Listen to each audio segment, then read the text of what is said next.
बताइए कैसा रहा आपका सफर? आपका कैसा रहा? मेरा तो बहुत अच्छा रहा सफर। मेरा आप बहुत मेरे साथ थी, बेहतरीन रहा। ये मेरे साथ थी सफर में थ्रू आउट मेरी जर्नी में। मैं विंडो सीट पे बैठा हुआ था तो ये मेरे साथ वाली सीट पे बैठी रही पूरी जर्नी में। मुझे आयल पसंद तो बीच में मैंने इनको विंडो सीट भी दे दी थी क्योंकि इनको आयल पसंद है। और हमारे कुछ अच्छे दोस्त थे, फेलो पैसेंजर्स, जो हमारे आगे पीछे रहे हैं हमेशा। हमने बड़ी मस्ती करी, बड़ा मजाक किया, एक दूसरे से झगड़े भी हैं। And but on the whole मुझे ऐसा लगता है कि मैं कुछ ऐसा लेके आया हूँ जो पूरी ज़िंदगी भर मेरे दिल में मेरे साथ रहेगा। है। और वो क्या है?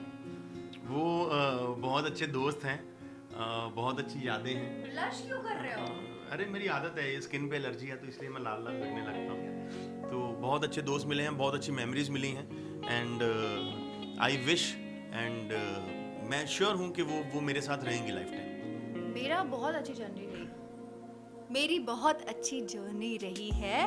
मैं बीमार भी हुई हूँ वहाँ पर, और वो एक बैड एक्सपीरियंस रहा है मेरी लाइफ में। पर जो होता है अच्छे के लिए होता है। उसके बाद में आई तो मैंने खुद अपने आप को, बहुत कुछ चीज़ें थी मेरे अंदर जो बाहर निकल के आई, और मुझे अपने बारे में जान के बहुत अच्छा लगा। क्योंकि मुझे लगता था कि मैं बहुत ही कंजर्वेटिव, बहुत इंट्रोवर्ट लड़की हूँ, ऐसा मुझे अपने बारे में मैं ख्याल रखती थी। बट ऐसा बिल्कुल नहीं है।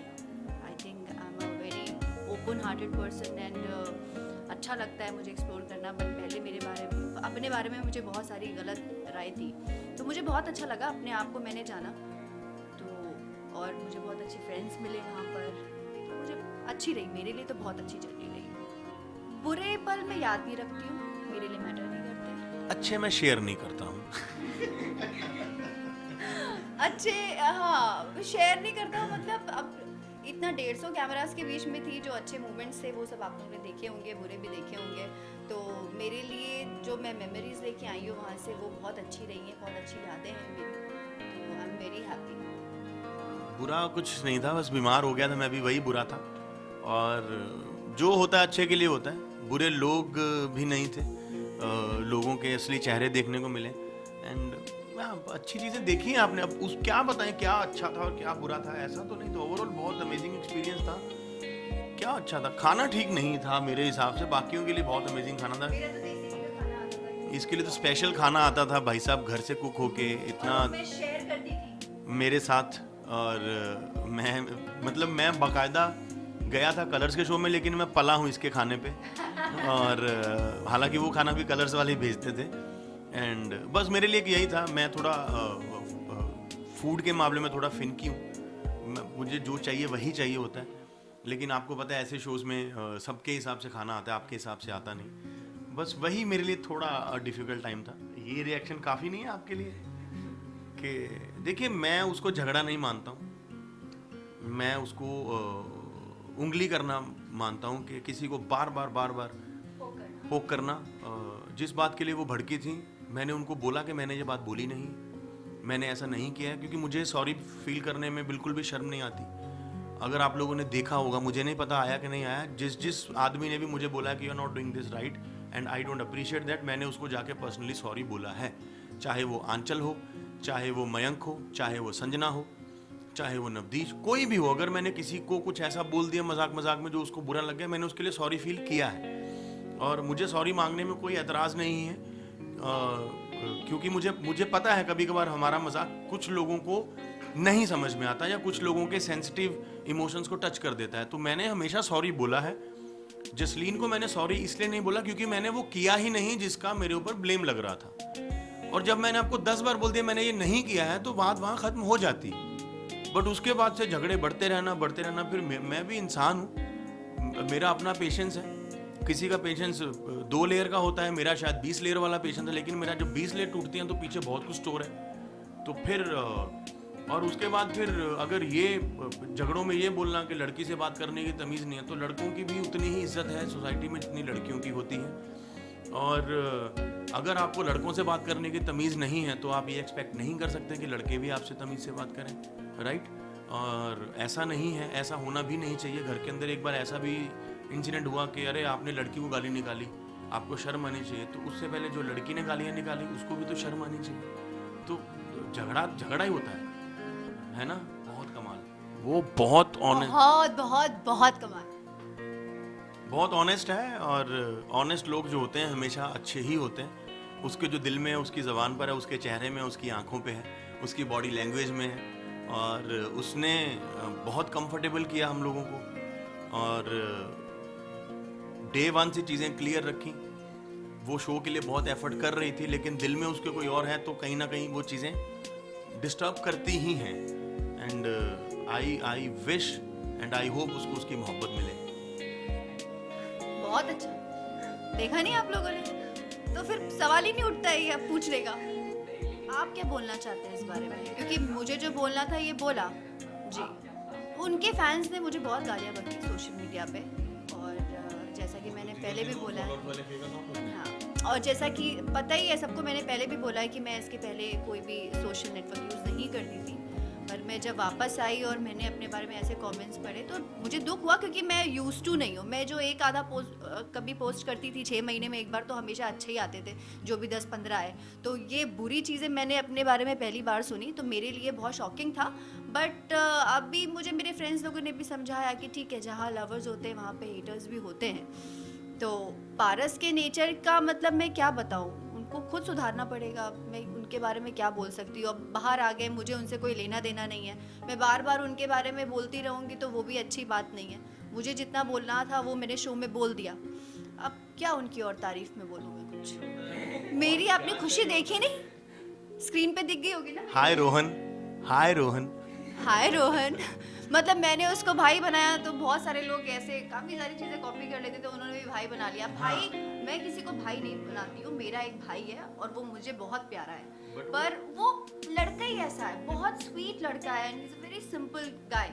तो एक फीलिंग आ गई, मुझे लगा ये बिल्कुल मेरे भाई के जैसा, तो मैंने बोल दिया। तब उस पे लोगों ने कहा हम भाई बनाने नहीं आए यहाँ पे, ब्ला ब्ला। अरे यार, बनाने की कौन सी बात है, मुझे फील आया तो मैंने बोल दिया उसको भाई। जिन्होंने बोला था नहीं बनाने आए, बाद में उन्होंने भी बना लिया। हाँ, उन्होंने ये बना लिया। चीटिंग। मतलब इतने कंफ्यूज्ड पर्सनालिटीज थे वहाँ पर कि अब क्या बोले उनके बारे में। ये मुझे नहीं फील नहीं होता है ऐसा कुछ भी। ये सेंसिबल सवाल है, तो मैं चाहूँगा कि जो लोग सेंसिबल हैं वही जवाब दें।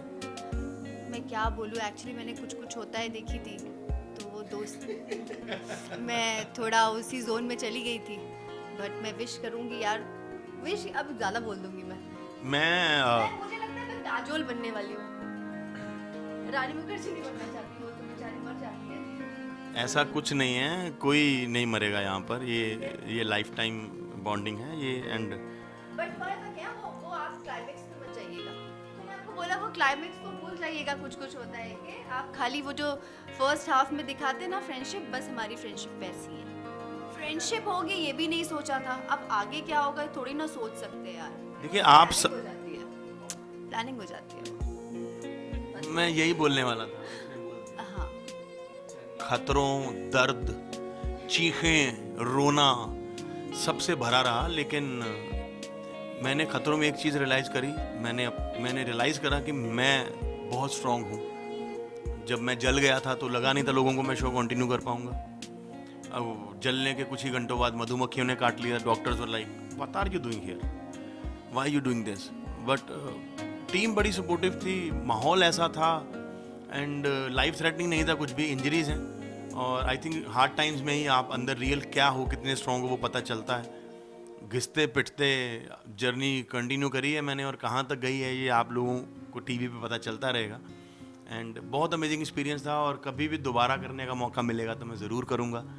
एंड शायद दूसरी बार भी उतना ही चिल्लाऊँ, उतना ही रोऊँ, उतना ही मम्मी को याद करूँ, उतना ही डरूँ।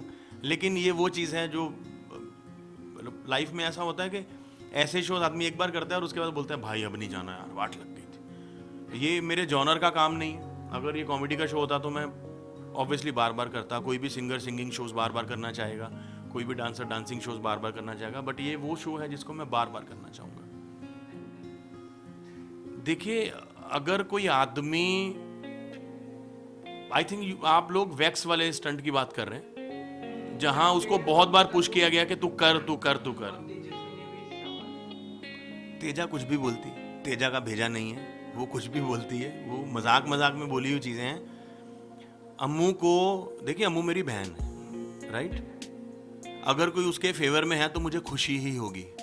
मेरे लिए ये कंट्रोवर्सी है ही नहीं। राइट?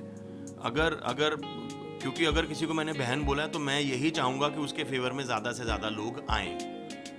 वैक्स वाला स्टंट था जो पहले तेजस्वी ने किया, उसके बाद मैंने किया। मुझे 2nd डिग्री बर्न हुए हैं, मेरा पूरा पैर अपर थाई पूरा जला हुआ है अभी भी, इतने मोटे मोटे गड्ढे पड़ गए थे, मेरे टिश्यू बर्न हो गए थे, जिसको देखकर वो रोने लग गई थी।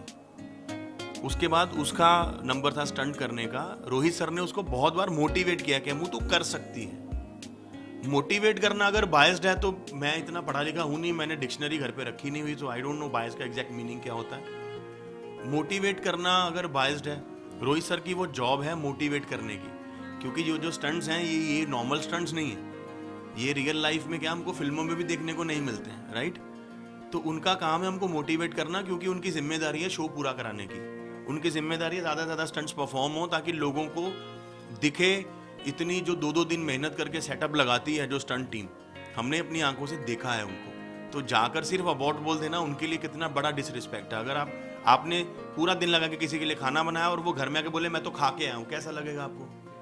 तो अम्मू को उन्होंने बहुत मोटिवेट करा। मैं वहाँ था नहीं क्योंकि मैं जल गया था, तो मैं नीचे चला गया था ट्रीटमेंट के लिए, बट मुझे इतना पता है कि अम्मू को 2-3 बार वहाँ पर लेटाया गया, राइट? और वो अम्मू नहीं कर पाई।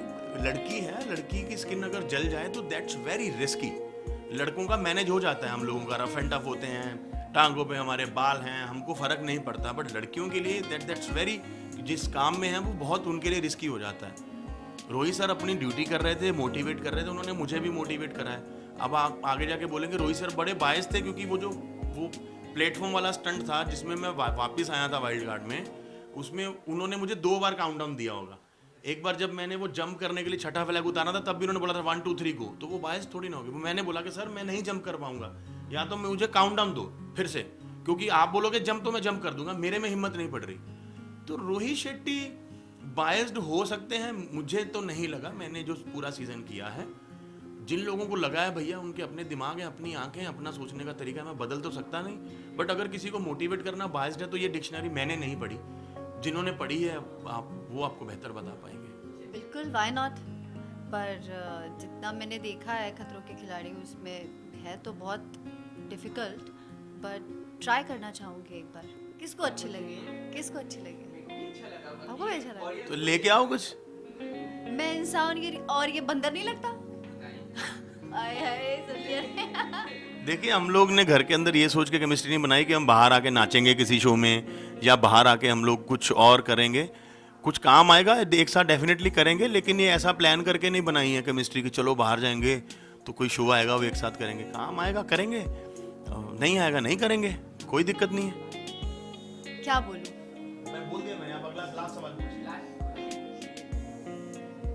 देखिए, पूरे हिंदुस्तान को लगता है देर हो गई, और लेकिन जस्टिस फाइनली मिला है, क्योंकि हमारा जस्टिस जो हमारा जुडिशरी सिस्टम वो ऐसा है, वो सबको मौका देता है अपने आप को डिफेंड करने का। उसकी आड़ में कुछ लोग ऐसे हैं जो बार बार केस फाइल करे जा रहे हैं, कभी हाई कोर्ट में, फिर सुप्रीम कोर्ट में, फिर से अपील लगा दी, फिर से ये कर दिया, फिर से वो कर दिया। मैं उन लोगों को कहना चाहता हूँ कि अगर आपको ह्यूमन राइट्स का इतना ही ध्यान है तो उन लोगों के लिए काम कीजिए जिनको जस्टिस जिंदगी में नहीं मिला है। उनके लिए काम मत कीजिए जो लोग गुनहगार हैं। लेट हुआ है, लेकिन हमारी जुडिशरी पे हमें बहुत भरोसा है, and I am very happy ये जस्टिस जो है वो डिलीवर हुआ है, बट जल्दी होना चाहिए था। इस तरीके से इतनी जल्दी होना चाहिए कि दूसरी बार कोई दिमाग में ये काम करने का सोचे भी नहीं। खुशी वाला लम्हा नहीं है ये कि मैं बोलूं कि बहुत खुशी, इमोशनल है। उनकी माँ से पूछिए जिन्होंने 7 साल तक वेट करी है। 7 साल में हर एक सेकंड उनको वो अपनी बेटी का वो चेहरा याद आता होगा, जब उनसे सवाल पूछे जाते होंगे, जब वो टीवी पे, न्यूज़ में, सोशल मीडिया पे खबरें पढ़ती होंगी, उनको बार बार अपनी बेटी का वो दर्द सताता होगा। तो आई थिंक जितनी जल्दी उस दर्द पे मलहम लगा सके हमारा जुडिशरी सिस्टम, उतनी जल्दी लगाना चाहिए। बस इससे ज़्यादा तो और कुछ नहीं बोल सकता। बहुत ही सेंसिटिव मैटर है और बहुत इमोशनल भी है, तो मैं तो यही विश कर रही थी कि इसका जो भी जजमेंट है वो जल्दी आए और वो फाइनली आ गया है। सो आई एम वेरी हैप्पी कि ये जस्टिस मिला उनको। दैट्स इट, और क्या बोलूँ। और एक और चीज़, आखिरी चीज़ मैं कहना चाहता हूँ, जो लोग ह्यूमन राइट्स का इतना ध्यान रखने वाले लोग हैं, जो इन इन ऐसे लोगों के केसेस लड़ते हैं, अगर आपको सच में ह्यूमन राइट्स की, आपको सच में सोसाइटी की परवाह है, तो अपने बच्चों को, अपने आसपास के लोगों को ऐसा बनाएं कि ऐसी चीज़ें सोसाइटी में हुई नहीं। और जुडिशरी अपना काम कर रही है, let's let's change our self, अपनी मेंटेलिटी चेंज करें और सबको इज्जत दें, सबको अच्छी नज़र से देखें। ये सोसाइटी के अंदर हमारी बहनें भी घूमती हैं, हमारी माएँ भी घूमती हैं, तो किसी किसी और की बहू बेटी को भी अगर अपनी ही समझ के इज्जत देंगे तो ऐसी चीज़ें होंगी ही नहीं कभी भी।